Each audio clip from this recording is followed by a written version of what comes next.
Let's talk about Keep It On Coalition. It is a campaign launched by Access Now in the year 2016. Now, let us look at Access Now. It's a non profit organization founded in the year 2009 and focused on digital civil rights. It issues reports on global internet censorship. So, you know that the Keep It On Coalition would have something to do with the internet. And it hosts the annual RightsCon Human Rights Conference.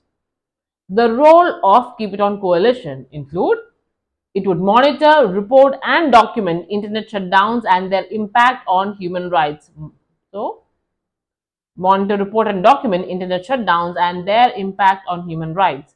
Use strategic advocacy and litigation to engage with national and international stakeholders, which means its reach is quite vast. It would push for corporate accountability and disclosure. So it is not just with the governments but also with other entities. It would engage directly with policymakers and also launch grassroots campaign.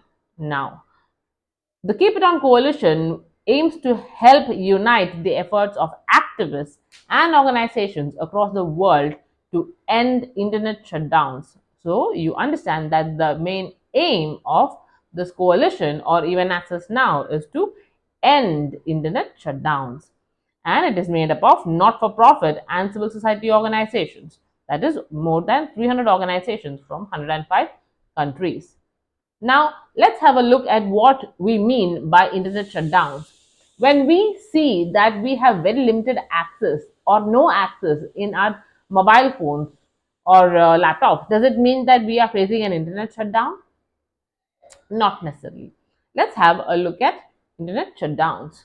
They are measures which are taken by the government or by an entity on behalf of the government to intentionally disrupt, that means intentionally stop access to and the use of information and communication systems online.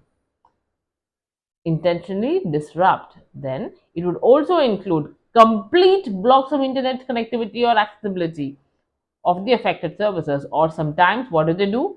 They just limit the mobile service to 2G. So that is even more irritating, right? Just imagine you're using the phone and you see that you have internet, but very, very little internet. That is providing nominal access, that is namesake access. It makes it very difficult to make any meaningful use of the internet. Then it makes it difficult to share and watch videos, live broadcasts, and other journalistic work. It severely restricts human rights monitoring and reporting. So imagine that in some corner of the world they have internet shut down and there is some ongoing human rights violations. So what happens if at all you have any journalist visiting the place, or if at all the people who are living there, they want to record it and they want to make the others aware of what is going on at that time, it is not possible because there is no internet. So that is why they keep saying that there is human rights violation. Now, what are the key findings of this Keep It On coalition?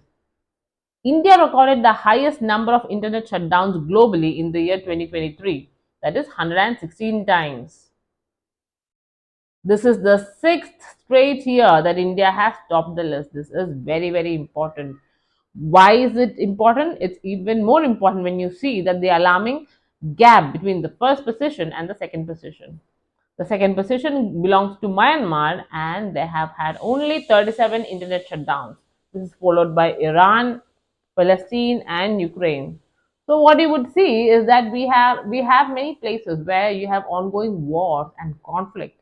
But more than any of them, India has had many more internet shutdowns.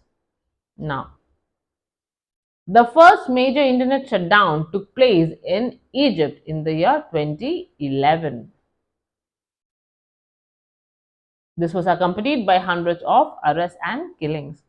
So, this is the first major recorded internet shutdown.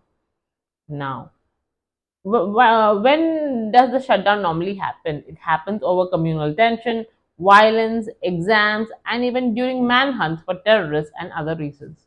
You might remember that when India was looking for Amritpal Singh, the Khalistani terrorist, there was internet shutdowns on a very large scale.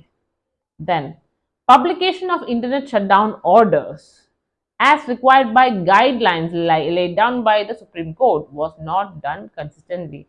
That is another finding of this coalition, that though the Supreme Court has said that we need to ensure that there is publication of internet shutdown orders, this was not done consistently.